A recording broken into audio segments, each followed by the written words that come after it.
فاعلم أنه لا إله إلا الله واستغفر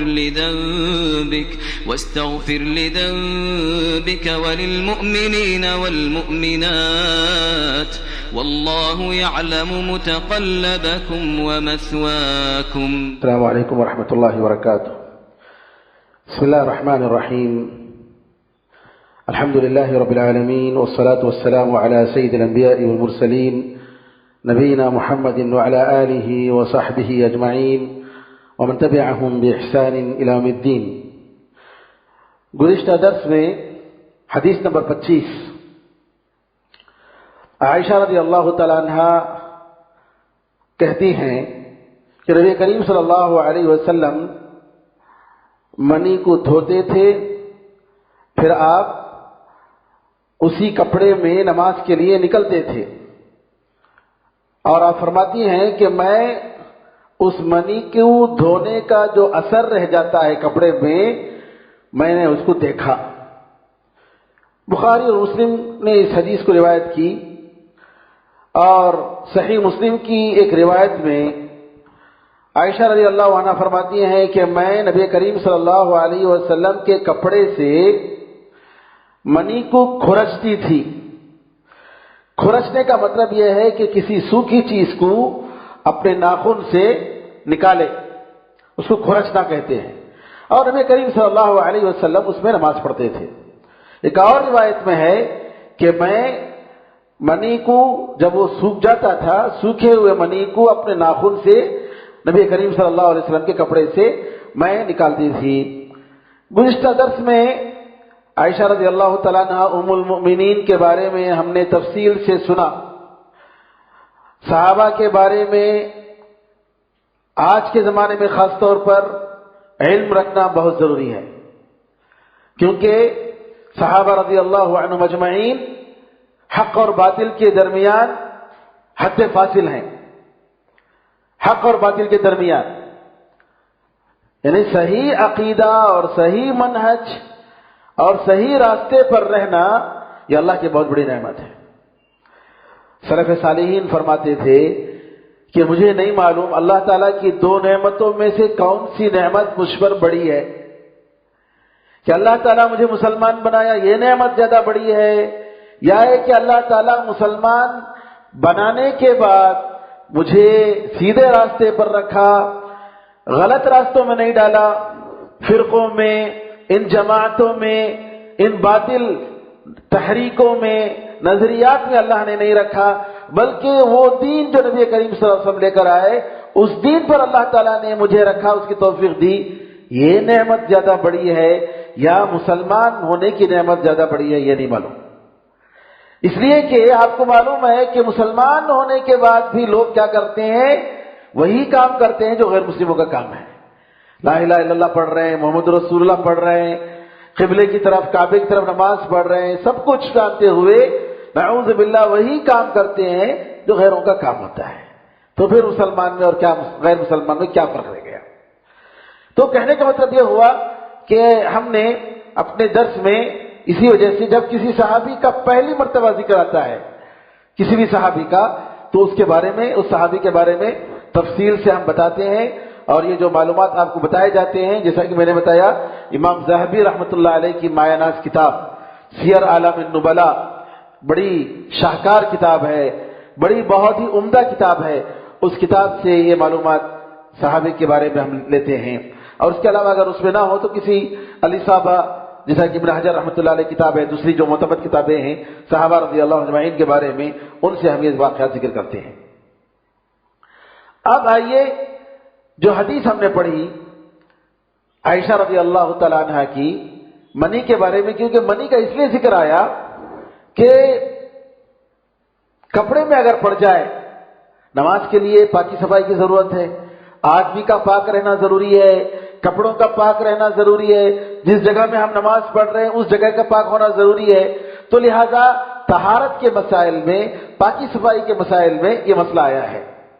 اب آئیے اس حدیث سے کیا کیا مسائل مستفاد ہوتے ہیں، کیا کیا فائدے ہمیں معلوم ہوتے ہیں۔ نمبر ایک، اس حدیث سے یہ معلوم ہوا کہ نبی کریم صلی اللہ علیہ وسلم کی سنت رہی ہے کہ منی اگر سوکھا ہوتا تو اس کو کھرچ لیتے، ناخن سے نکالنے سے وہ پاک ہو جاتا ہے، اور اگر وہ تازہ ہو، سوکھا نہ ہو تو اس کو دھو لیا جائے، اسے وہ کپڑا پاک ہو جاتا ہے۔ ایک دوسرا مسئلہ ہے کہ آدمی کا جو منی ہوتا ہے، منی جیسا کہ قرآن میں اللہ نے فرمایا یخرج من بین الصلب والترائب، کہ یہ جو پیٹھ ہے، پیٹھ کی جو ہڈیاں ہیں جی، ان دونوں کے بیچ میں سے اللہ تعالیٰ جو ہے اس منی کو نکالتا ہے، اور منی ہی سے مرد اور عورت پیدا ہوتے ہیں، لڑکا اور لڑکی جو ہوتے ہیں وہ منی سے ہوتا ہے۔ لوگ سمجھتے ہیں کہ جو ہے لڑکا لڑکی کا ہونا یہ عورت کے اختیار میں ہے، عورت کی وجہ سے نہیں، غلط بات ہے۔ قرآن کریم اللہ تعالیٰ فرماتا ہے خلق الزوجین الذکر والانثى من نطفۃ اذا تمنى، اللہ نے فرمایا کہ مرد اور عورت، میل اور فیمیل بنایا جی، الذی خلق الزوجین الذکر والانثى من نطفۃ اذا تمنى، نطفے سے جب وہ ٹپکایا جائے، اور نطفہ کس کا ہوتا ہے؟ مرد کا ہوتا ہے، عورت سے نہیں ہوتا ہے۔ تو جو لوگ جہالت سے عورتوں کو ملامت کرتے ہیں کہ تم 3 بیٹی جنی ہو، 4 بیٹی جنی ہو، اس کا عورت سے کچھ بھی تعلق نہیں ہے۔ عرب میں ایک شوہر جو ہے اپنی بیوی سے ناراض ہو گیا کہ بیٹی جن رہی ہے، تو اس کی بیوی نے کہا کہ اپنے بیٹے کے نام اس کی کنیت کا حوالہ دیتے ہوئے کہ فلاں کے ابو کو کیا ہو گیا ہے، کیوں ہم سے ناراض ہیں؟ ہم تو کچھ بھی نہیں ہے، ہم تو کھیتی ہیں، بس وہ جو بوتے ہیں وہی نکلتا ہے۔ تو عورت کا اس میں کوئی قصور نہیں ہے۔ خیر، مسئلہ یہ ہے کہ آدمی کا جو منی ہے یہ پاک ہے یا پاک نہیں ہے۔ اس حدیث سے یہ معلوم ہوتا ہے کہ نبی کریم صلی اللہ علیہ وسلم کا منی اگر سوکھ گیا ہو تو کھرچنے پر اکتفا کرنا اور باقاعدہ اس کو نہ دھونا، اور یہ کہ سوکھنے تک اس کو کپڑے میں چھوڑنا، یہ اس بات کی دلیل ہے کہ منی ناپاک نہیں ہے۔ منی جو ہے یہ ناپاک نہیں ہے، کیونکہ اگر پیشاب ناپاک ہے نجس ہے، اگر پیشاب کے جیسا منی بھی ناپاک ہوتا تو نبی کریم صلی اللہ علیہ وسلم کیا کرتے؟ اس کو بھی فوراً اہتمام کرتے کہ جو ہے منی کپڑا میں نہ رہے، کپڑے میں نہ سوکھ جائے، فوراً اس کو دھونے کا اہتمام کرتے۔ لیکن جب کپڑے میں سوکھ گیا اور نبی کریم صلی اللہ علیہ وسلم نے اس کو چھوڑا تو اس کا مطلب یہ ہوا کہ یہ جو چیز جو ہے یہ ناپاک نہیں ہے، منی پاک ہے۔ تیسری بات جو اس حدیث سے معلوم ہوتی ہے، اس مسئلے میں منی پاک ہے یا ناپاک ہے علماء کا اختلاف ہے، ہم انشاءاللہ ذکر کریں گے کہ علماء کیا قول کیا ہے اور صحیح کیا ہے، دونوں کی دلیلیں کیا ہیں بتائیں گے انشاءاللہ۔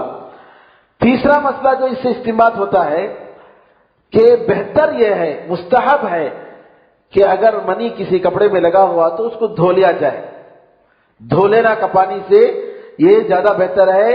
جیسے اگر کپڑے میں بلغم وغیرہ اگر لگ گیا تو دھوتے ہیں، اس طریقے سے دھو لینے سے جو ہے وہ دھو لینا بہتر ہے۔ نمبر 4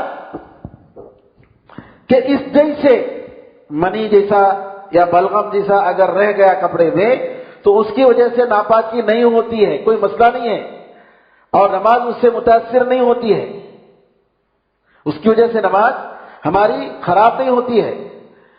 5ویں بات جو اس حدیث سے معلوم ہوتی ہے کہ نبی کریم صلی اللہ علیہ وسلم کی کتنی معمولی زندگی تھی۔ آج ہمارے پاس جو ہے رات میں سونے کے لیے کپڑا ہوتا ہے، گھر میں رہنے کے لیے کپڑا ہوتا ہے، ڈریس ہوتا ہے، اور جو ہے آفس میں جانے کے لیے، جی پڑھائی پڑھنے کے لیے، اسکول کالج جانے کے لیے الگ الگ کپڑے ہوتے ہیں، ہے کیا نہیں؟ نہیں، نبی کریم صلی اللہ علیہ وسلم کی زندگی میں یعنی اتنی معمولی زندگی اور وسائل اتنے کم تھے کہ سبحان اللہ، اسی کپڑے میں نبی کریم صلی اللہ علیہ وسلم سوتے تھے، اسی کپڑے میں آپ نماز ہی پڑھتے تھے۔ ہاں، بعد میں جب اللہ تعالیٰ نے کشادگی کی عطا فرمائی تو نبی کریم صلی اللہ علیہ وسلم جو ہے اچھا کپڑا، نیا کپڑا کچھ ہوتا تو جمعے کی نماز کے لیے، اور جو وفد آتے تھے باہر سے عرب کے، ان سے ملاقات کے لیے جو وفود آتے تھے، ڈیلیگیشن، ان سے ملنے کے لیے جو ہے نبی کریم صلی اللہ علیہ وسلم رکھتے تھے۔ نمبر 6، اس حدیث سے یہ بھی معلوم ہوتا ہے کہ عورت کو چاہیے کہ اپنے شوہر کی خدمت کرے، اور کیونکہ عائشہ رضی اللہ تعالیٰ عنہ خود فرماتی ہیں کہ میں نبی کریم صلی اللہ علیہ وسلم کے کپڑے سے اس کو صاف کرتی تھی، کھرچتی تھی، اور یہ جو ہے میاں بیوی کے درمیان اچھے تعلقات کا ایک سبب ہے۔ یعنی میاں بیوی کی خدمت، جو زندگی محبت کی زندگی ہوتی ہے، اس میں ایک تو اسلام کے حقوق ہیں، اسلام کے رائٹس ہیں کہ عورت کو چاہیے کہ شوہر کا پورا خیال رکھے، شوہر کی ضرورتوں کا پورا خیال کرے، جیسا کہ صحابہ کے درمیان تھا کہ گھر کے اندر کا کام جو ہے وہ آپ دیکھ لیں گے، عورت دیکھ لے گی، اور جو گھر کے باہر کا کام جو ہے میں دیکھ لوں گا، مرد دیکھ لیں گے۔ اور ابن تیمیہ رحمۃ اللہ علیہ فرماتے ہیں الاصل فی المرأة ان تکون داخل البیت والاصل فی الرجل ان یکون خارج البیت۔ اصل بات یہ ہے مرد میں کہ وہ گھر کے باہر رہے، محنت کرنے کے لیے، کام کاج کے لیے، زندگی کی ضرورتوں کو پورے کرنے کے لیے، یہ اصل کام ہے مرد میں، اصل بات یہی ہے۔ ہاں کبھی ایسا ہوتا ہے کہ مرد کا کام گھر ہی میں ہوتا ہے، مثال کے طور پر گھر میں بیٹھ کر وہ نیٹ کے ذریعے جو ہے کام کر رہا ہے، بزنس کر رہا ہے، یہ الگ بات ہے، یہ استثناءات ہیں، لیکن اصل بات یہ ہے کہ باہر کا کام جو ہے یہ مرد کے ذمہ ہے، اور گھر کے اندر اصل بات عورت میں یہ ہے کہ وہ گھر کے اندر رہے۔ یہ الگ بات ہے کہ کبھی اگر عورت کو دیکھ بھال کرنے والا نہ ہو، مرد کوئی نہ ہو، کوئی ذریعہ نہ ہو، تو وہ اپنی ضرورت پوری کرنے کے لیے جا سکتی ہے، شریعت کے حدود میں رہ کر پیسے کمانے میں، یا عورتوں کے شریعت کے حدود میں رہ کر، عورتوں کے ماحول میں رہ کر، جی آفس میں کام کر رہی ہے، بچوں کو پڑھا رہی ہے، اسکول میں پڑھا رہی ہے، تعلیم دے رہی ہے، تو کوئی حرج نہیں ہے، کر سکتی ہے، لیکن اصل بات یہ ہے کہ عورت کیا کرے، گھر میں رہے۔ تو میں یہ کہنا چاہ رہا ہوں کہ عورت کا شوہر کو خدمت کرنا یہ عبادت ہے، اور اس میں اگر ثواب کی امید رکھے تو اللہ تعالیٰ اسے ثواب دیتا ہے۔ اب کیا ہے آج کل ثواب کی امید، نہیں جی بہت ثواب کما لیا ہمیں کافی ہے، نعوذ باللہ، یہ تصور بے دینی کی حالت ہو گئی، بے دینی کی بھی اتنی حد ہو گئی، نعوذ باللہ۔ کیا ہے، ارے بھائی ثواب کما لیا، نہیں بہت ثواب کما لیے۔ قیامت کے دن انسان معمولی سے معمولی نیکی کی تمنا کرے گا کہ جو ہے نعوذ باللہ، یا ویلتا ما علی ما فرطت فی جنب اللہ، افسوس کرے گا، کیا افسوس ہے کہ میں نے اللہ تعالیٰ کے حق میں کتنی تقصیر کی، مجھ سے کتنی تقصیر ہو گئی، کاش میں یہ عمل کیا ہوتا، کاش میں یہ عمل کیا ہوتا۔ لوگ محتاج ہوں گے، معمولی نیکی کی محتاج ہوں گے، جن نیکیوں کو ہم معمولی سمجھ رہے ہیں، جی قیامت کے دن ایک انسان مرنے کے بعد وہ محتاج ہوتا ہے، کوئی دعا کرے میرے حق میں، جی کوئی جو ہے میرے لیے کوئی نیک کام کرے، سبحان اللہ۔ تو لہذا یہ کہنا کہ نہیں ہم بہت ثواب کا کام کر لیے ہیں، تمہارا خدمت کر کو تمہارے سے ثواب لے رہا ہے، کیا بھی ضروری نہیں ہم نہ، یہ سب جاہلوں کی باتیں ہیں، یہ سب جو ہے بے دینی کی علامت ہے، گناہوں کی علامت ہے، نعوذ باللہ، انسان کا ایمان سے دور ہونے کی علامت ہے۔ ایک مومن جو ہے ہر نیکی کی تمنا کرتا ہے، معمولی سی معمولی نیکی وہ تمنا کرتا ہے۔ اسی لیے صحابہ رضی اللہ اجمعین کی زندگی میں آپ دیکھیں گے کمپٹیشن نیکی کمانے میں، آج میں ابوبکر سے آگے بڑھ جاؤں گا، جی کیا رسول اللہ، کیا ایسا بھی کوئی شخص ہے کہ جنت کے 8 دروازے سے اس کو دعوت دی جائے، شوق، اور اللہ نے اسی کا حکم دیا۔ تو بیوی کو چاہیے کہ اپنے شوہر کی خدمت کے ذریعے اس کے بوجھ کو ہلکا کر کے جی اللہ تعالیٰ کی رضامندی حاصل کرے۔ اللہ کی رضامندی حاصل کرے. اور عائشہ رضی اللہ تعالیٰ عنہ کی زندگی میں کہ آپ جو ہے گھر کا کام کرتی تھی، آٹا گوندتی تھی، گھر کی ضرورتیں پوری کرتی تھی. عائشہ رضی اللہ تعالیٰ عنہ امہات المؤمنین. ہم نے گزشتہ درس میں، اس سے پہلے درس میں دیکھا کہ ام سلمہ رضی اللہ تعالیٰ عنہ جی شادی کرتی ہیں رات کے پہلے حصے میں، اور رات کے آخری حصے میں آٹا چکی پیس رہے ہیں چکی سے، اسی رات، پہلی رات. یہ تھا امہات المؤمنین کا طریقہ. یہ نہیں کہ جو ہے آج کل کیا ہے کہ اگر میاں بیوی کی خدمت کرے یا بیوی میاں کی خدمت کرے تو گویا وہ کمتر ہو جاتا ہے. وہ سمجھ لیتے ہیں کہ جو ہے نہیں، مجھے نہیں کرنا چاہیے، میں کیوں کروں، آپ کرو نا، نعوذ باللہ. اور جو ماحول جسے بدل رہا ہے نعوذ باللہ، یہی ماحول ہو رہا ہے. بڑے افسوس کے ساتھ کہنا پڑتا ہے. ایسے ماحول میں ہمیں چاہیے کہ صحابہ رضی اللہ اجمعین اور نبی کریم صلی اللہ علیہ وسلم کی سنت کو ہم لازم پکڑیں اور انہی کے طریقے پر ہم زندگی گزاریں. اور زندگی کا مقصد جی اللہ کو خوش کرنا ہے، اللہ تعالیٰ کو خوش کرنا ہے. تو اللہ تعالیٰ نے عورت کو مرد کو بنایا اور ہر ایک کو جو ہے اس کی ڈیوٹی دی ہے، ہر ایک کو اس کی ذمہ داری دی ہے. اور 8ویں بات یہ ہے کہ نیک عورت، 8ویں بات جو اس حدیث سے معلوم ہوتی ہے، نیک عورت جو اپنے شوہر کی محبت اپنے دل میں رکھتی ہے، وہ ایسے کام کرنے سے وہ کیا نہیں کرتی، اتراتی نہیں ہے، وہ اپنے دل میں اس کو جو ہے برا نہیں سمجھتی ہے. نبی کریم صلی اللہ علیہ وسلم کے کپڑے میں ان کا منی لگا ہوا تھا اور عائشہ رضی اللہ تعالیٰ عنہ اس کو صاف کر رہی ہے. یہ نہیں آپ کے کپڑے میں منی ہے آپ صاف کر لو، یہ نہیں کہا. خود عائشہ رضی اللہ تعالیٰ عنہ اس کو اپنے ناخن سے کھرچ کر صاف کر رہی ہے. تو کہنے کا مطلب یہ ہے کہ جیسا کہ قرآن میں اللہ نے فرمایا مرد عورت میاں بیوی دونوں کی زندگی ایک دوسرے کے لیے لباس ہے، لباس، ایک دوسرے کے عیب کو چھپانے والے. تو وہ زندگی اگر وہ محبت اگر آ جائے میاں بیوی کے درمیان تو الحمدللہ گھر کا ماحول جنت بن جاتا ہے. ایک بات علامہ ابن ملقن رحمۃ اللہ علیہ انہوں نے کہا کہ اس حدیث سے یہ بھی معلوم ہوتا ہے کہ عورت کا جو ہے جو پانی ہوتا ہے شرمگاہ میں، کیونکہ منی کے ساتھ اس کا لگنا ضروری ہے، جب منی ہوگا تو اس کا وہ جماع کی حالت میں وہ بھی لگا ہوگا، تو یہ بھی پاک ہونے کی علامت سے لگتا ہے کہ اس سے معلوم ہوتا ہے کہ یہ بھی پاک ہے. اب آئیے ایک اہم بات یہ بتاؤں. امام زرکشی رحمۃ اللہ علیہ فرماتے ہیں، جو شافعی مسلک کے بڑے عالم گزرے ہیں، فرماتے ہیں کہ انسان کے جسم سے جو چیزیں نکلتی ہیں وہ 3 قسم کی ہیں. نمبر 1 پاک ہے، اس کی پاکی میں کسی بھی قسم کا اختلاف نہیں ہے. انسان کے جسم سے جو چیزیں نکلتی ہیں وہ 3 قسم کی چیزیں ہیں. ایک وہ ہے جو پاک ہے اور اس کے پاک ہونے میں علماء کے درمیان اختلاف نہیں ہے. مثال کے طور پر جی آنکھوں سے آنسو گرتے ہیں، یا لعاب ہے، یا بلغم ہے، تھوک ہے، پسینہ ہے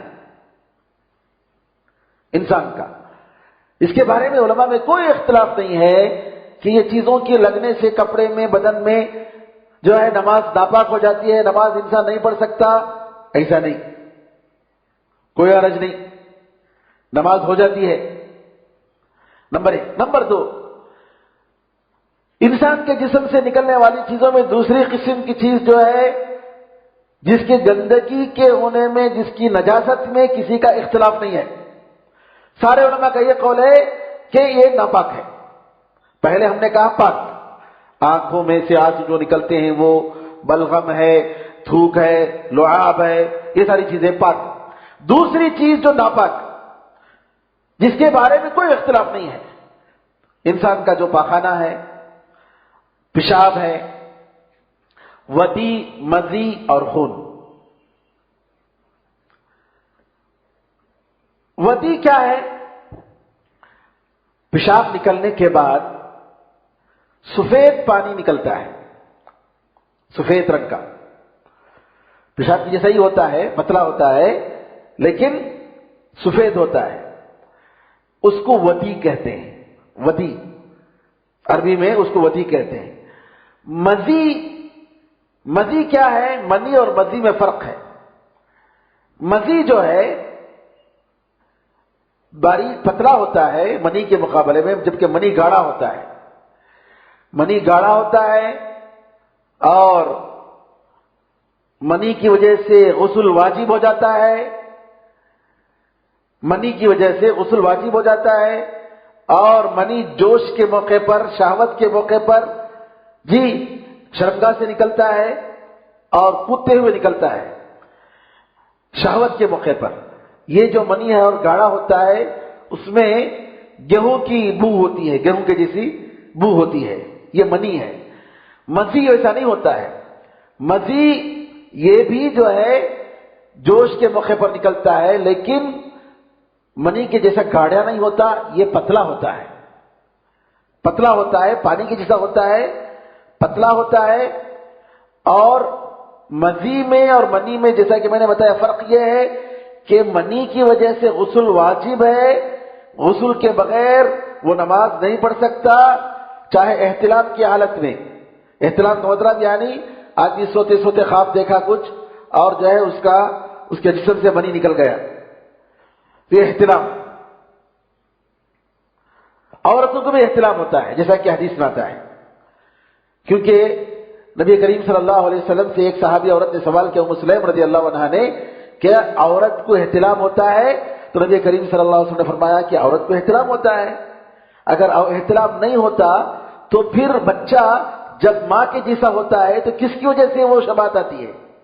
شباہت جو ہوتی ہے ماں کے پانی کی وجہ سے ہوتی ہے۔ ماں کا پانی اگر آگے بڑھ گیا تو بچہ ماں کے جیسے ہوتا ہے، باپ کا پانی اگر آگے بڑھ گیا تو بچہ باپ کے جیسا ہوتا ہے، باپ کی شکل و صورت ہوتی ہے۔ بہرحال تو مزی میں اور منی میں فرق یہ ہے کہ منی کی وجہ سے غسل واجب ہے اور مزی کی وجہ سے وضو واجب ہے۔ انسان کا مزی اگر نکل گیا، جیسا کہ آئے گا علی رضی اللہ تعالیٰ عنہ کے بارے میں کہ علی رضی اللہ تعالیٰ عنہ کو مزی نکلتی تھی بہت زیادہ۔ بعض لوگوں کی شکایت ہوتی ہے کہ معمولی چیزوں پر سے وجہ سے خیال کچھ آ گیا، فوراً مزی نکل گیا، پانی نکل گیا۔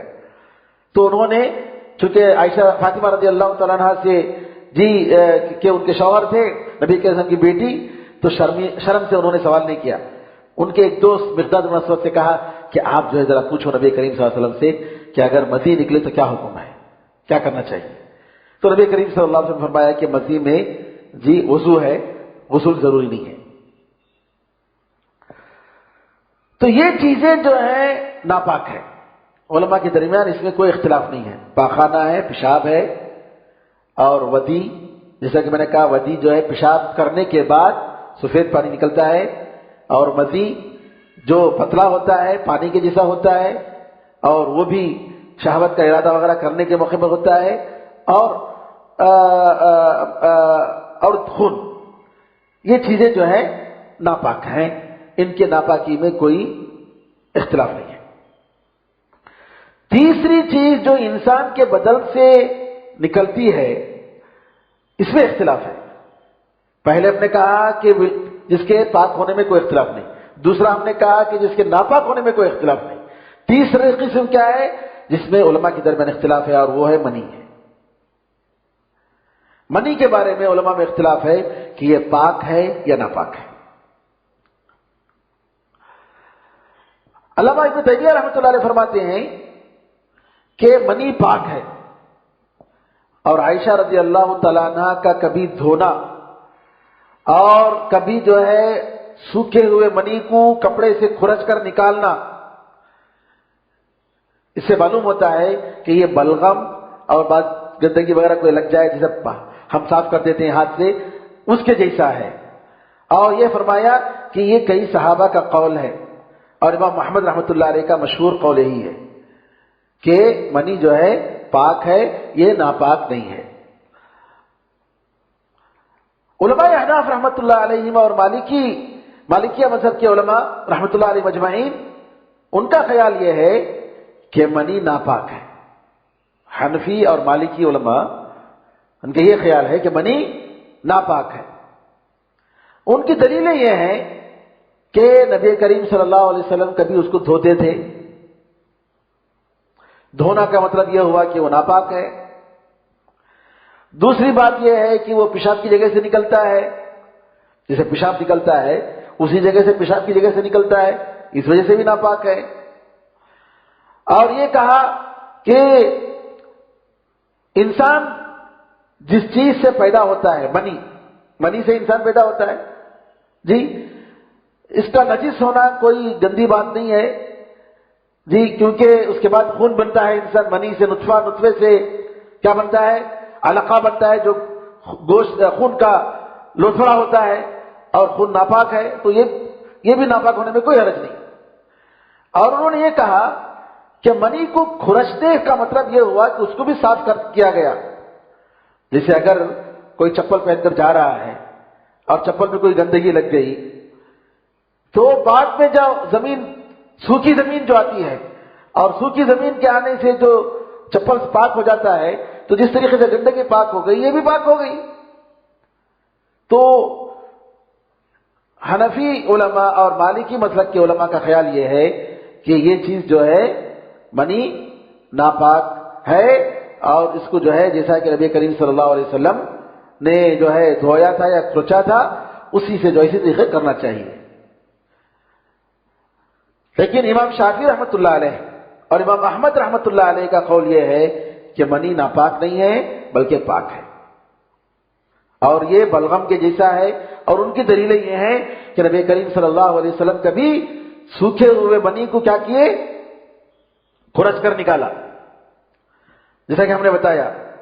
اور اگر ناپاک ہوتا تو کھرچنا کافی نہیں ہوتا، کھرچنے کے بعد اس کو باقاعدہ دھوتے تھے جی۔ اب جب انہوں نے دھویا نہیں ہے تو اس سے معلوم ہوا کہ منی کیا ہے؟ پاک ہے، ناپاک نہیں ہے۔ اور دوسری دلیل انہوں نے یہ بتائی کہ انسان کا یہ اصل ہے، انسان اس سے پیدا ہوتا ہے منی سے، تو انسان جو کہ محترم ہے، اشرف المخلوقات ہے، یہ کیسا ہو سکتا ہے کہ ایک نجس چیز سے پیدا ہو؟ تیسری بات دلیل انہوں نے یہ کہی کہ نبی کریم صلی اللہ علیہ وسلم کا منی لگنے کے فوراً بعد پاک نہ کرنا اور سوکھا ہوا اس کو چھوڑ دینا، یہ اس بات کی دلیل ہے کہ نبی کریم صلی اللہ علیہ وسلم نے جو چھوڑ دیا کہ منی پاک ہے۔ جیسا کہ آپ کو معلوم ہے کہ ایک مرتبہ نبی کریم صلی اللہ علیہ وسلم چپل میں نماز پڑھ رہے تھے، نماز کے دوران نبی کریم صلی اللہ علیہ وسلم نے چپل نکال دیا، کیونکہ جبریل امین نے ان کو بتایا کہ آپ کی چپل میں گندگی ہے، فوراً نکال دیا۔ صحابہ نے آپ کو دیکھ کر انہوں نے بھی نکال دیا۔ نبی کریم صلی اللہ علیہ وسلم نے کہا کہ آپ لوگوں نے چپل کیوں نکالا؟ انہوں نے کہا کہ ہم نے دیکھا کہ آپ نے نکال دیا، ہم نے بھی نکال دیا۔ نبی کریم صلی اللہ علیہ وسلم نے فرمایا کہ جبریل امین نے مجھے بتایا کہ چپل میں گندگی ہے، اس وجہ سے میں نکالا۔ اگر منی گندا ہوتا تو نبی کریم صلی اللہ علیہ وسلم فوراً صاف کرتے، اور اگر نبی کریم صلی اللہ علیہ وسلم کو اس کا علم نہ ہوتا تو جبریل امین فوراً ان کو بتاتے۔ جی نبی کریم صلی اللہ علیہ وسلم جیسے چپل پہ گندگی بتائے، اس طریقے سے ضرور بتاتے کہ اللہ کے رسول آپ کے کپڑے میں منی ہے جو ناپاک ہے، اس کو دھوئیے اور اس کو رکھتے ہوئے نماز مت پڑھیے، آپ بولتے، لیکن آپ نے نہیں کہا جی۔ اس طریقے سے علماء کی یہ دلیلیں ہیں، اور جیسا کہ میں نے بتایا کہ نبی کریم صلی اللہ علیہ وسلم کا اس کی حالت میں نماز پڑھنا، اگرچہ کہ سوکھا ہوا ہو اور سوکھے ہوئے وقت تک اس کا رہ جانا، کیونکہ اگر پاخانہ یا پیشاب اگر سوکھ گیا ہے کافی نہیں ہے نا، اس کو دھونا ہی پڑے گا، اس کو صاف کرنا ہی پڑے گا، لیکن اس کے مقابلے میں منی کا یہ حکم نہیں ہے۔ تو اس سے معلوم ہوا کہ راجح بات علماء کے درمیان جو باتیں ہوئی، اس میں جو راجح بات ہے کہ منی کے پاکی صفائی کے بارے میں کہ منی ناپاک نہیں ہے، منی پاک ہے، واللہ اعلم۔ اس کے بعد ایک دوسری حدیث ہم پڑھیں گے آج، حدیث نمبر 26۔ عن ابی السمح رضی اللہ عنہ قال قال رسول اللہ صلی اللہ علیہ وسلم يغسل من بول الجاریہ ويرش من بول الغلام، اخرجه ابو داود والنسائی وصححه الحاکم۔ ابو السمح رضی اللہ عنہ یہ نبی کریم صلی اللہ علیہ وسلم کے خادم رہے ہیں اور ان کا نام جو ہے ایاد رہا ہے، ایاد۔ وہ کہتے ہیں کہ نبی کریم صلی اللہ علیہ وسلم نے فرمایا چھوٹی بچی، جو بچی ماں کا دودھ پی رہی ہے اور ابھی ماں کے دودھ کے علاوہ کوئی غذا نہیں کھا رہی ہے، ایسا بچہ یا بچی، اس کے پیشاب کے بارے میں کیا حکم ہے؟ چھوٹی بچی ہوتی ہے، گود میں رکھے ہوتے ہیں، پیشاب کر دی۔ بچہ ہوتا ہے، چھوٹا سا بچہ گود میں رکھے ہوتے ہیں، اس نے پیشاب کر دیا۔ تو نبی کریم صلی اللہ علیہ وسلم نے فرمایا ایسی بچی اگر پیشاب کر رہی ہے تو اس کے پیشاب کو پاک کرنے کے لیے دھونا چاہیے باقاعدہ۔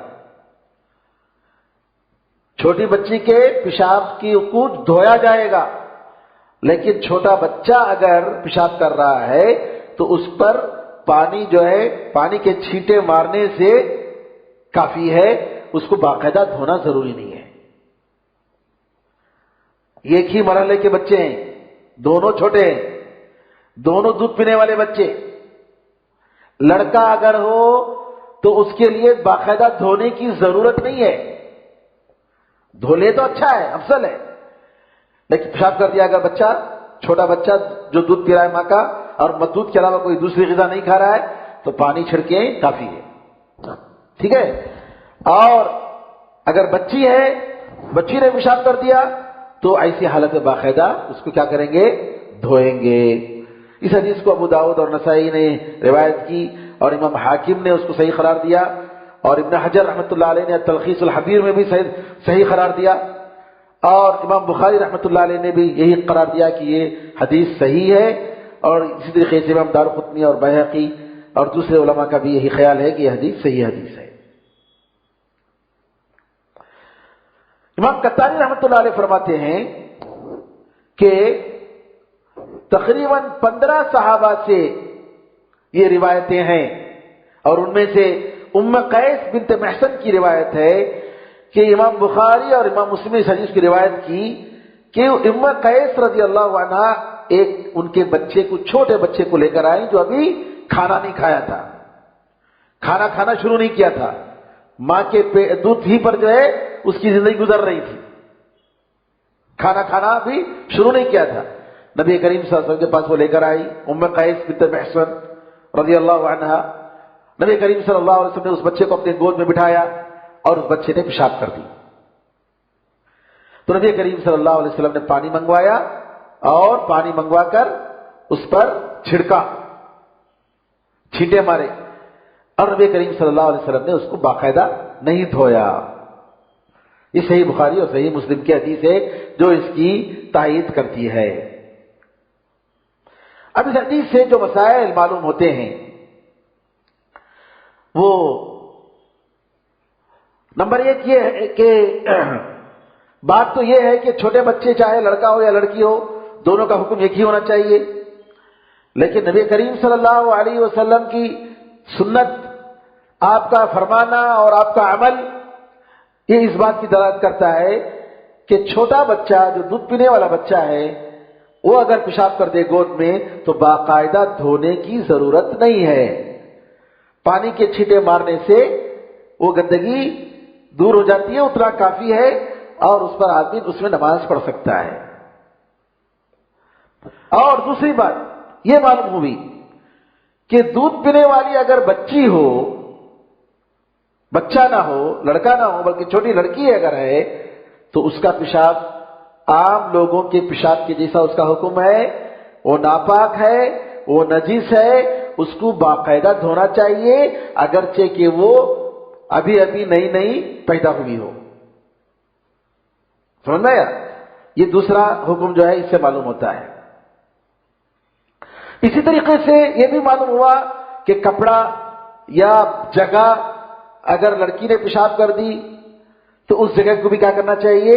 پاک کرنا چاہیے، صاف کرنا چاہیے۔ اسی طریقے سے یہ معلوم ہوا کہ بچے کے پیشاب میں اور بچی کے پیشاب میں جو فرق کیا گیا ہے یہ جو ہے پیشاب کے بارے میں ہے۔ بعض لوگوں نے، بعض علماء نے یہ سوال کیا کہ بچہ اگر قے کر دے ایسے چھوٹے بچے تو ان کا کیا حکم ہے؟ عام قے کے بارے میں یہ حکم ہے کہ وہ تو نجیس ہے، اس کو پاک کرنا چاہیے، لیکن چھوٹے بچے کے بارے میں بعض علماء کا خیال یہ ہے کہ جیسا نبی کریم صلی اللہ علیہ وسلم نے چھوٹے بچے اور بچی کے درمیان فرق کیا پیشاب کے بارے میں، اسی طریقے سے قے کا بھی حکم ہے کہ قے اگر بچی کر دے تو کیا ہے، اس کو دھونا چاہیے، اور اگر چھوٹا بچہ کر دیتا ہے، دودھ پینے والا بچہ، تو چھڑکنا کافی ہے۔ لیکن یہ بات صحیح نہیں ہے۔ صحیح بات یہ ہے کہ قے کا مسئلہ الگ ہے اور پیشاب کا مسئلہ الگ ہے۔ تو قے جو ہے چاہے چھوٹا بچہ کرے یا چھوٹی بچی کرے، دونوں کا ایک ہی حکم ہے کہ اس کو پاک کرنا چاہیے، دونوں نجس ہیں اور اس کو صاف کرنا چاہیے۔ اب آئیے حدیث نمبر 3، اسماء بنت ابی بکر صدیق رضی اللہ تعالی عنہ کی حدیث ہے، یہ 27ویں حدیث ہے کہ نبی کریم صلی اللہ علیہ وسلم قال فی دم الحیض یصیب الثوب تحته ثم تقرصه بالماء ثم تنضحه ثم تصلي فيه، متفق علیہ۔ اسماء بنت ابی بکر صدیق رضی اللہ عنہ، یہاں ہمارے سامنے منی کا حکم گیا، پیشاب کا حکم گیا، اب جو ہے حیض کے خون کے بارے میں۔ اس میں کوئی شک نہیں کہ حیض کا خون ناپاک ہے، نجس ہے۔ اب کپڑے میں پڑ گیا تو کیا کرنا چاہیے؟ تو نبی کریم صلی اللہ علیہ وسلم نے فرمایا کہ حیض کا خون اگر کپڑے میں پڑ جائے تو عورت کیا کرے؟ اس کو کھرچے، پھر پانی سے اس کو رگڑے، پھر اس کو صاف کرے، پھر اس میں نماز پڑھے۔ حیض کا خون اگر کپڑے پہ پڑ جائے عورت کے تو کیا کرنا چاہیے؟ باقاعدہ اس کو صاف کرنا چاہیے، پوری طریقے سے اس کی گندگی پاک ہونے تک، صاف ہونے تک۔ آپ نے کہا کھرچے، اس کو پانی سے دھوئے، پھر اس کو رگڑ کر صاف کرے۔ اس طریقے سے نبی کریم صلی اللہ علیہ وسلم نے مختلف الفاظ میں آپ نے اس کی صفائی کا طریقہ بتایا۔ اس حدیث کے جو روایت کرنے والے ہیں اسماء بنت ابی بکر صدیق رضی اللہ عنہ، عبداللہ بن زبیر کی والدہ ہیں، ام المؤمنین عائشہ رضی اللہ عنہ کی بہن ہیں، اور مہاجر صحابیات میں سب سے آخر میں مرنے والی ہیں۔ جو صحابیات ہجرت کر کے مکے سے مدینہ آئے جی، ان میں سب سے آخر میں مرنے والی یہ خاتون ہے، صحابی عورت ہے اسماء بنت ابی بکر صدیق رضی اللہ تعالیٰ عنہ، قریش کے بنی تیم کے بڑے جلیل القدر صحابی، بڑی ہمت والے، اور انہوں نے کئی حدیثوں کی روایت کی۔ ان کا لقب ہے ذات النطاقین، دو اوڑھنی والی عورت۔ یعنی نبی کریم صلی اللہ علیہ وسلم جب ہجرت کر رہے تھے ابوبکر صدیق رضی اللہ عنہ کے ساتھ، تو کھانے کا توشہ اور پانی کا جو پیالہ تھا اس کو باندھنے کے لیے ان کے پاس کچھ نہیں تھا۔ انہوں نے کہا اپنے ابو سے، ابوبکر صدیق رضی اللہ عنہ سے، کہ میرے پاس کھانے کا برتن باندھنے کے لیے اوپر کچھ نہیں ہے، پانی کو باندھنے کے لیے اوپر کچھ نہیں ہے، کیا کروں؟ ابوبکر صدیق رضی اللہ تعالیٰ نے کہا کہ تمہاری اوڑھنی ہے، اوڑھنی کو 2 ٹکڑے کرو اور کھانے کے ایک برتن پر جو ہے اس کو لگا دو، اس طریقے سے جو ہے اس کو باندھ دو، اور دوسرے جو پانی والا برتن ہے اس کو جو ہے دوسرے اوڑھنی کے دوسرے ٹکڑے سے اس کو باندھ دو۔ یہاں سے ان کا نام ذات النطاقین پڑھا۔ ان کی ماں کا نام قتیلہ بنت عبد العزیٰ۔ یہ عائشہ رضی اللہ عنہا سے تقریباً 13 مہینے یا اس سے کچھ زیادہ جو ہے بلکہ 12 سنہ، یعنی تقریباً 13 سال یا اس سے کچھ زیادہ جو ہے بڑی تھی، یعنی اتنا فرق تھا۔ عائشہ رضی اللہ عنہا میں اور اسما بنت ابی بکر 13 سال یا اس سے زیادہ. بضع عشرہ کہتے ہیں عربی زبان میں 3 سے 9 تک کے نمبر کو بضع. جیسا کہ سورہ روم میں اللہ تعالیٰ نے فرمایا غلبت الروم فی ادنى الارض وهم من بعد غلبهم سيغلبون فی بضع سنین. بضع با ضاد عین کا مطلب 3 سے 9 تک کا نمبر، کوئی بھی نمبر. تو بضع عشرہ کا مطلب یعنی 10 عشرہ سے 10 مراد ہے، بضع سے مراد 3 سے 9، گویا 13 سے 19 سال تک کی بڑی تھی اسما بنت ابی بکر صدیق رضی اللہ تعالیٰ عنہ عائشہ رضی اللہ عنہا سے. اور جب وہ ہجرت کر رہے تھے مکہ سے مدینہ تو عبداللہ بن زبیر رضی اللہ تعالیٰ عنہ حمل سے تھے. زبیر رضی اللہ تعالیٰ عنہ ان کے شوہر تھے، تو عبداللہ بن زبیر تھے جو حمل سے تھے.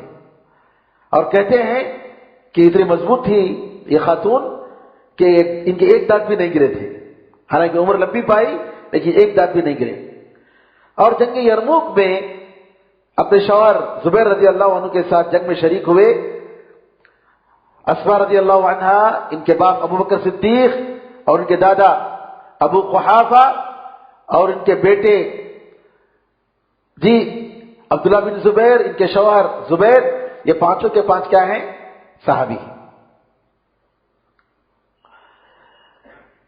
مسلم القری کہتے ہیں کہ ہم عبداللہ بن زبیر کی ماں کے پاس گئے، ہم نے دیکھا کہ بڑے موٹے خاتون ہیں، لیکن وہ عمر جب ان کی بڑھ گئی تو اس وقت جو ہے نابینا ہو گئے تھے، دیکھنے کی جوئی وہ ختم ہو گئی تھی بصارت. تو ہم نے ان سے سوال کیا حج تمتع کے بارے میں کہ حج تمتع کر سکتے ہیں یا نہیں کر سکتے ہیں.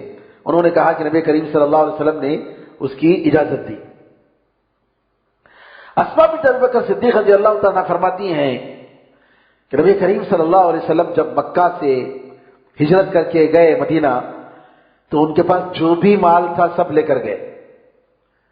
سفر میں بتانے کی کیا ضرورت پڑ جائے، 5000 یا 6000 درہم تھے، سب کا سب ابو بکر صدیق رضی اللہ عنہ لے گئے. تو کہتے ہیں اسما بنت ابی بکر کہ میرے دادا ابو قحافہ آئے اور وہ اندھے بن گئے تھے، نابینا ہو چکے تھے، مسلمان نہیں ہوئے تھے اس وقت، بعد میں مسلمان ہوئے، فتح مکہ کے موقع پر مسلمان ہوئے ابو قحافہ. کہتے ہیں کہ یہ جو ہے اپنا مال اور اپنی جان یہ سب جو ہے تم لوگوں کو چھوڑ کر، اکیلے تم لوگوں کو چھوڑ کر جو ہے مصیبت میں ڈال کر اکیلے تم لوگوں کو چھوڑ کے چلا گیا ہے. کیا تمہارے لیے تم لوگوں کے رہنے کے لیے، زندگی بسر کرنے کے لیے کچھ مال چھوڑ کے گئے کہ نہیں چھوڑ کے گئے؟ کچھ چھوڑ کے گئے کھانے پینے کے لیے؟ کچھ پیسہ چھوڑ کے گیا کہ نہیں گیا؟ دادا پوچھ رہے ہیں اپنی پوتی اسما بنت ابی بکر صدیق رضی اللہ عنہما سے. اسما بنت ابی بکر صدیق کی ہوشیاری دیکھیے. کہتے ہیں کہ میں نے ایک برتن، چھوٹا برتن تھا، اس برتن میں نے پتھر رکھ دیا، پتھر رکھ کر اس پر جو ہے کپڑا ڈھانک دیا، کپڑا ڈھانک کر کہا کہ یہ دیکھو یہ ہے ہم کو چھوڑ کر گئے ہیں، یہ مال جو ہے ہمارے لیے چھوڑ کے گئے ہیں. ایسا نہیں کہ سب بالکل سارا مال لے کر چلے گئے، فکر کرنے کی ضرورت نہیں، یہ مال ہمارے پاس ہے.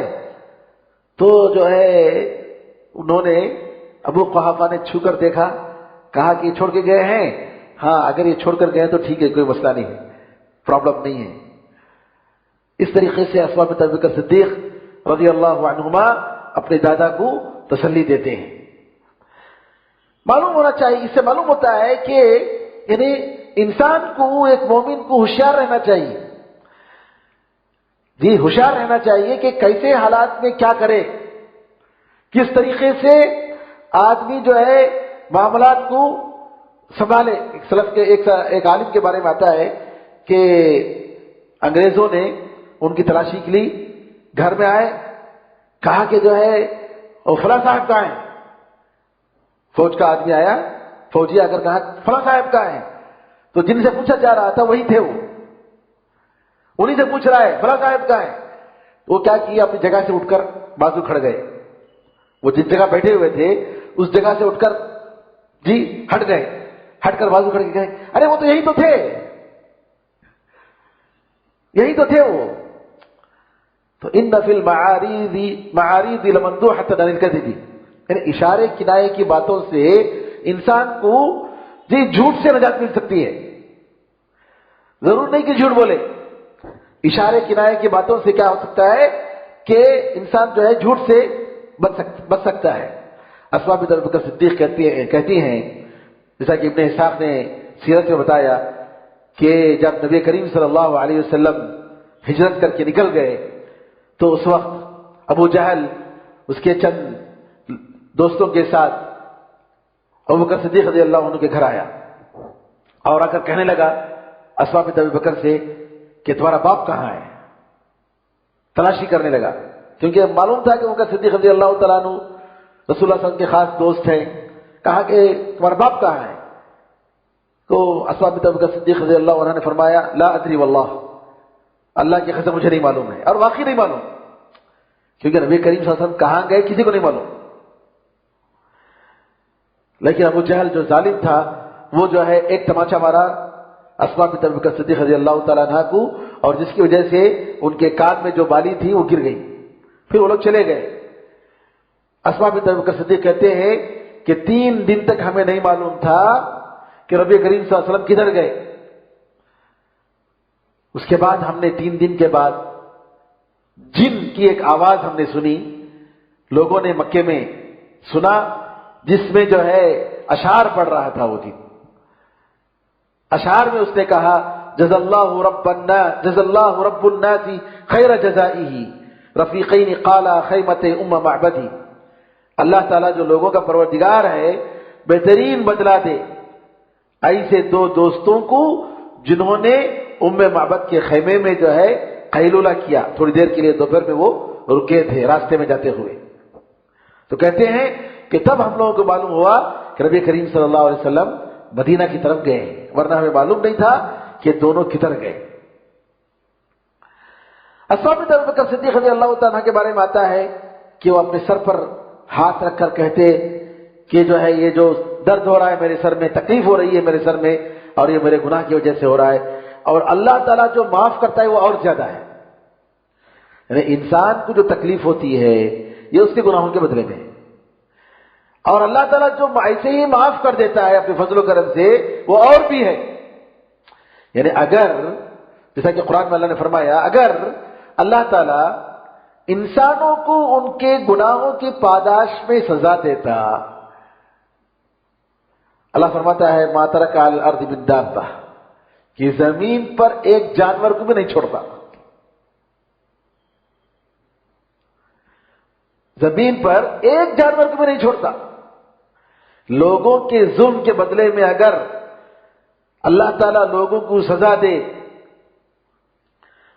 جی, ان کو جو ہے ان کی سرزنش کرے ان کے گناہوں کے بدلے میں, زمین پر ایک جانور کو بھی نہیں, انسان کیا زمین پر ایک جانور کو بھی نہیں چھوڑتا.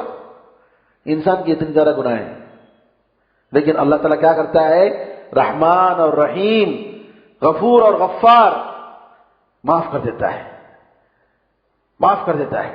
جی ہاں, زبیر رضی اللہ تعالیٰ عنہ کے بارے میں اسماء بنت ابی بکر صدیق رضی اللہ تعالیٰ عنہ بتاتے ہیں کہ زبیر رضی اللہ عنہ نے مجھ سے شادی کی اور ان کے پاس ان کے سواری کے علاوہ کوئی نہیں تھا, کوئی خادم نہیں تھا خدمت کرنے والا, اور میں ہی کیا کرتی تھی زبیر رضی اللہ عنہ کے گھوڑے کو سجاتی تھی, اس کا خیال کرتی تھی, اس کے چارے کا انتظام کرتی تھی, اور اس کے لیے جو گٹلیاں کھانے کے لیے جو دیتے تھے چارہ, وہ گٹلیاں کھجور کے گٹلیاں جو ہے اس کو کیا کرتی تھی میں اس کو کوٹتی تھی, آٹا گوندتی تھی. اور یہی نہیں, زبیر رضی اللہ تعالیٰ عنہ کو نبی کریم صلی اللہ علیہ وسلم نے ایک زمین تحفے میں دیا تھا مدینے سے باہر دور, اور میں وہاں سے جا کر جی یہ کھجور کی گٹلیوں کو اور دوسری چیزوں کو جو ہے اپنے سر پر لے کر لاتی تھی. ذرا خیال کیجیے, ازواج مطہرات نبی کریم صلی اللہ علیہ وسلم کی بیویاں اور اس طریقے سے صحابیات اپنے شوہروں کی کیسے خدمت کرتی تھی، گھر کا کام کاج ہی نہیں، گھر کے باہر کا کام کاج بھی، سبحان اللہ، صحابی عورتیں کرتی تھی۔ کہتے ہیں ایک مرتبہ میں وہاں سے مدینے سے دور، کئی میل دور، وہ جو ہے کھجور کی گٹلیوں کو چارہ وغیرہ لے کر اپنے سر پر لے کر آ رہی تھی، تو میں نے دیکھا نبی کریم صلی اللہ علیہ وسلم اپنے صحابہ کے ساتھ جا رہے تھے، اپنے صحابہ کے ساتھ جا رہے تھے۔ نبی کریم صلی اللہ علیہ وسلم نے دیکھ کر افسوس کیا، کہا ارے آخر ہی تم جا رہی ہو، آ جاؤ سوار ہو جاؤ، میرے پیچھے بیٹھ جاؤ۔ تو اسماء بنت ابی بکر صدیق کہتی ہیں کہ مجھے شرم آئی، اور میں نے زبیر رضی اللہ تعالیٰ عنہ کی غیرت کو یاد کیا کہ زبیر رضی اللہ عنہ کیا کہیں گے۔ پھر اس کے بعد جو ہے میں خاموش رہ گئی، نبی کریم صلی اللہ علیہ وسلم آگے بڑھ گئے۔ جب میں زبیر رضی اللہ عنہ کے پاس میں جب آئی تو میں نے ذکر کیا کہ ایسا ہوا کہ میں جو ہے چارہ وغیرہ سب لے کر سر پر لاد کر اٹھا کر لا رہی تھی، تو جو ہے نبی کریم صلی اللہ علیہ وسلم کا گزر ہوا اور آپ نے مجھے اپنے پیچھے سوار ہونے کے لیے مجھے طلب کیا، لیکن میں تمہاری غیرت کو میں نے یاد کر کے میں سوار نہیں ہوئی۔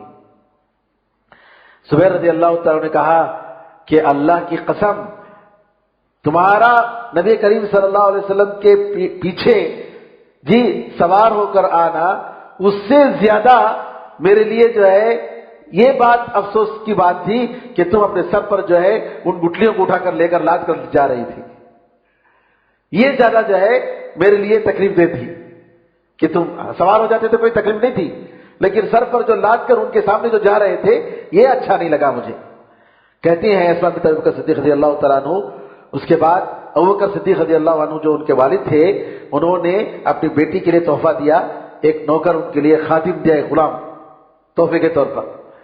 تب جو ہے اس کے بعد سے یہ گھوڑے کا جو کام کاج تھا، اس کو دیکھ بھال کرنے کا کام، یہ سب جو ہے ان کے حوالے ہو گیا، اس خادم کے حوالے ہو گیا، اور اسماء بنت ابی بکر صدیق رضی اللہ تعالیٰ عنہ کو نجات مل گئی۔ کہتے ہیں کہ مجھے ایسا لگا گویا انہوں نے یہ غلامی سے مجھے آزاد کر دیا۔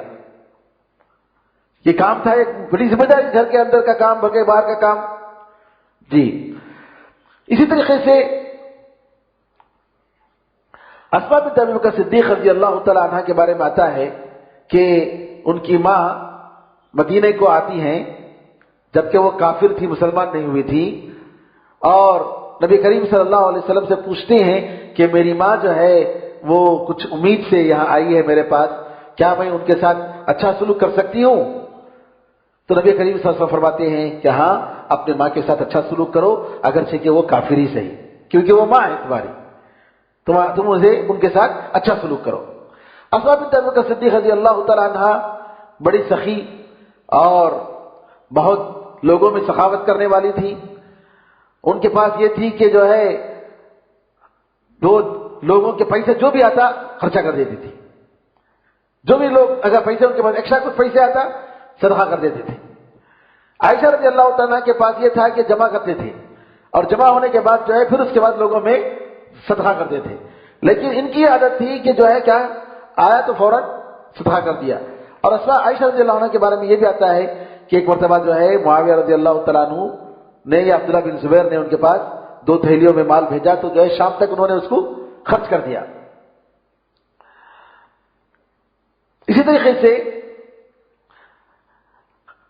ہشام بن عروہ کہتے ہیں، جو عروہ بن زبیر ان کے بھتیجے پڑھتے ہیں اسماء بنت ابی بکر صدیق کے، مدینے میں چور زیادہ ہو گئے، تو اسماء بنت ابی بکر صدیق رضی اللہ تعالیٰ عنہ جو ایک خنجر انہوں نے رکھ لیا اپنے ساتھ، کہا کہ جو تکے کے نیچے رکھ کر سوتے تھے کہ اگر کوئی چور آئے گا تو میں اس کو مار دوں گی، اتنی ہمت۔ عبداللہ بن زبیر رضی اللہ تعالیٰ عنہ، آپ کو معلوم ہے کہ حجاج بن یوسف بنی امیہ کے زمانے میں ان پر حملہ کر کے جو ہے ان کو قتل کرتے ہیں، مکے میں تھے، اور اسماء بنت ابی بکر صدیق رضی اللہ تعالیٰ عنہ کے پاس، اپنی ماں کے پاس مرنے سے پہلے، موت سے پہلے، قتل سے پہلے جاتے ہیں، اور پوچھتے ہیں کہ جو ہے میں کیا کروں، مشورہ کرتے ہیں، کہتے ہیں کہ دیکھو تم اگر اللہ تعالی کے لیے لڑ رہے ہو تو اس کی پرواہ مت کرو کہ تم قتل ہوگے، تمہیں مارا جائے گا، اس کی پرواہ مت کرو۔ تم جب اللہ کے راستے میں تم ہو، صحیح راستے پر ہو تو پرواہ مت کرو، موت بھی آ جائے موت کی پرواہ مت کرو، ڈرنے کی بات نہیں۔ عبداللہ بن زبیر رضی اللہ تعالیٰ کہتے ہیں کہ مجھے ڈر ہے کہ میرے مرنے کے بعد، مجھے قتل کرنے کے بعد یہ لوگ جو ہے میری لاش کے ساتھ بے عزتی کریں گے، مسلح کریں گے۔ مسلح کا مطلب یہ کہ بدن کے اعضاء کو الگ الگ کاٹنا، یہ کریں گے۔ تو ماں کہتے ہیں اسماء بنت ابی بکر صدیق، بیٹے جب بکری کو ذبح کر دیا جاتا ہے تو بکری کو اس کی فکر نہیں ہوتی ہے کہ اس کا چمڑا کیسے نکالا جاتا ہے، فکر کرنے کی ضرورت نہیں۔ اسماء بنت ابی بکر صدیق رضی اللہ تعالی عنہا، ان کو معلوم ہوتا ہے کہ ان کے بیٹے کو قتل کرنے کے بعد مکے کی ایک گلی میں جو ہے ان کو سولی پر لٹکایا گیا، عبداللہ بن زبیر رضی اللہ عنہ کو۔ حجاج بن یوسف ظالم جو تھا اس نے کیا، تو اسماء بنت ابی بکر صدیق رضی اللہ عنہا آتی ہیں اور آ کر کہتی ہے کہ کیا اس سوار کے لیے ابھی وقت نہیں آیا ہے کہ اپنی سواری سے اترے؟ حجاج بن یوسف آتا ہے اور آ کر کہتا ہے کہ خلیفہ نے آپ کے ساتھ مجھے اچھا سلوک کرنے کا حکم دیا ہے۔ تو اسماء بنت ابی بکر صدیق کہتی ہیں کہ دیکھو اس نے کہا حجاج بن یوسف نے، اے میری ماں، خلیفہ نے عبد الملک بن مروان نے آپ کے ساتھ اچھا سلوک کرنے کا حکم دیا ہے۔ تو کہتی ہیں میں تیری ماں نہیں ہوں، میں جو ہے میں یہ جو سولی پہ جو لٹک رہا ہے اس کی ماں ہوں اور مجھے کوئی ضرورت نہیں ہے۔ لیکن سنو، نبی کریم صلی اللہ علیہ وسلم کو میں نے فرماتے ہوئے سنا، قبیلہ ثقیف سے 2 آدمی نکلیں گے، ایک جھوٹا اور ایک ظالم۔ جھوٹا جو تھا ہم نے دیکھا مختار بن ابی عبید الثقفی، جس نے نبوت کا بھی دعویٰ کیا، مہدی ہونے کا دعویٰ کیا، پھر نبوت کا دعویٰ کیا، جھوٹا تھا، ہم نے اس کو دیکھا۔ ظالم جو ہے نبی کریم صلی اللہ علیہ وسلم نے جو بتایا وہ لگ رہا ہے کہ تم ہو۔ تو حجاج بن یوسف نے کہا کہ نہیں، میں جو ظالم ہوں وہ منافقوں کا ظالم ہوں، منافقوں کا برباد کرنے والا ہوں۔ تو اس طریقے سے اس نے اس کا غلط جواب دیا۔ بہرحال اسماء بنت ابی بکر صدیق رضی اللہ تعالی عنہا، ان کی بڑی عمر ہو گئی تھی اور یہ جب نماز پڑھتی تھی تو ان کو معلوم نہیں ہوتا تھا، تو لوگ کہتے تھے کہ اب اٹھو، اب آپ جو ہے رکوع کو جاؤ، آپ بیٹھو، عمر زیادہ ہو گئی تھی۔ تو اس طریقے سے جو ہے لوگ کہتے تھے، اور یہ جیسا کہ میں نے بتایا کہ 73 ہجری میں ان کا انتقال ہوتا ہے۔ مہاجر خواتین میں سب سے آخر جو ہے یہ مرنے والی خاتون تھی۔ تقریباً 58 حدیثوں کو 58 حدیثوں کو انہوں نے روایت کی۔ بخاری مسلم نے 13 حدیثوں کو روایت کی دونوں نے مل کر، اور بخاری نے الگ سے تنہا تقریباً 5 حدیثوں کو روایت کی، اور مسلم نے تنہا 4 حدیثوں کو روایت کی۔ اب آئیے اس حدیث کے بارے میں کہ حیض کے خون کے بارے میں نبی کریم صلی اللہ علیہ وسلم نے یہ فرمانا کہ اس کو کھرچو اور اس کو پانی سے صاف کرو، پھر اس کو رگڑ کر اس کو صاف کرو، پانی کے چھینٹے مار کر پھر صاف کرو۔ اس طریقے سے نبی کریم صلی اللہ علیہ وسلم نے اس حدیث کو حیض کے خون کے بارے میں بتایا۔ تو اس حدیث سے جو مسئلہ معلوم ہوتا ہے وہ یہ ہے کہ حیض کا خون ناپاک ہے، حیض کا خون ناپاک ہے، اگرچہ کہ معمولی خطرہ ہی کیوں نہ ہو، اگر گرا ہوا ہے تو اس جگہ کو یا بدن کے حصے کو یا کپڑے کو پاک کرنا چاہیے، کیونکہ نبی کریم صلی اللہ علیہ وسلم نے باقاعدہ دھونے کا حکم دیا۔ یہاں ایک مسئلہ میں بتاؤں، اسے مسئلہ یہ آئے گا حیض اور استحاضے کے بارے میں۔ عام طور پر الا ماشاء اللہ عورتوں کو حیض کا خون کیسے ہوتا ہے اور استحاضے کا خون کیسے ہوتا ہے، دونوں میں فرق نہیں معلوم ہوتا ہے۔ حالانکہ یہ معلوم کرنا چاہیے، شریعت کا مسئلہ ہے، کیونکہ حیض میں ایک عورت کو جو ہے نماز معاف ہے، نماز وہ نہیں پڑھ سکتی، لیکن استحاضہ جو ہوتا ہے حیض کے علاوہ ایک بیماری کی وجہ سے جو ہے خون نکلتا ہے، اس کو استحاضہ کہتے ہیں۔ استحاضے کی حالت میں نماز ساقط نہیں ہوتی، نماز پڑھنا ضروری ہے، اور اس طریقے سے میاں بیوی کے تعلقات استحاضے کی حالت میں ہو سکتے ہیں، لیکن حیض کی حالت میں بیوی سے ملنا حرام ہے، جائز نہیں ہے، جیسے کہ قرآن کریم میں اس کا حکم آ گیا۔ تو حیض اور استحاضے کے خون میں فرق یہ ہے کہ حیض کے خون میں گندی بو ہوتی ہے اور وہ جو ہے تقریباً لال کے ساتھ گاڑھا ہوتا ہے وہ خون، جبکہ استحاضے کا جو خون ہوتا ہے وہ لال ہوتا ہے اور گاڑھا نہیں ہوتا ہے، وہ پانی کی طرح بہنے والا خون ہوتا ہے اور اس میں بدبو نہیں ہوتی ہے، بہرحال حیض کے بارے میں مسائل آئیں گے، مزید مسائل، تو یہاں یہ بتایا گیا کہ اس کو حصے کو پاک کرنا ضروری ہے، اور نماز کے صحت کے لیے جو کنڈیشن ہے، جو شروط ہے، اس میں سے ایک شرط ہے کہ حیض کا خون اگر کپڑے میں پڑا ہوا ہو اور ایسی حالت میں اگر نماز پڑھی ہوئی ہے تو وہ نماز صحیح نہیں ہے، ضروری ہے کہ دوبارہ جو ہے اس کو کپڑے کو پاک کرنے کے بعد دوبارہ نماز پڑھیں۔ اور اگر کپڑے میں سوکھ گیا ہے تو اس کو کھرچنا، پھر پانی سے رگڑنا اور دھونا، یہ ساری چیزیں جو ہے ضروری ہیں۔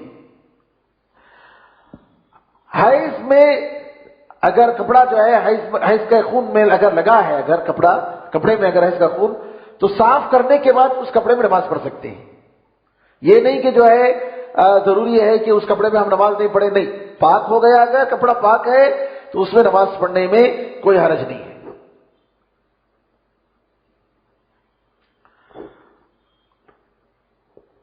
اور اتنی مرتبہ دھونا کوئی شرط نہیں ہے، یعنی بعض لوگ سمجھتے ہیں کہ 3 مرتبہ یا 4 مرتبہ یا 5 مرتبہ دھونا چاہیے، ایسا نہیں، پاک ہونا ضروری ہے۔ اگر وہ پاک ہو گیا الحمدللہ، تب جو ہے اس میں نماز پڑھنے میں کوئی حرج نہیں ہے، نماز پڑھ سکتے ہیں۔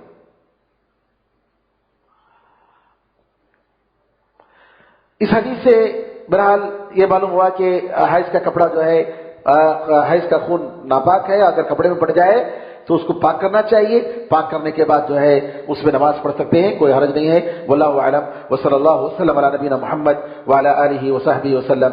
انشاءاللہ اگلی حدیثیں اگلے منگل کے دن انشاءاللہ پڑھیں گے، اور انشاءاللہ تقریباً 6:30 سے 7:30 تک ہمارا جو ہے یہ درس ہوگا، درس کا ٹائم، کیونکہ آج کل مغرب جلدی ہو جا رہی ہے تو تقریباً سمجھ لیجیے یہی ٹائم ہوگا، 6:30 سے انشاءاللہ 7:30 تک۔ السلام علیکم ورحمۃ اللہ وبرکاتہ۔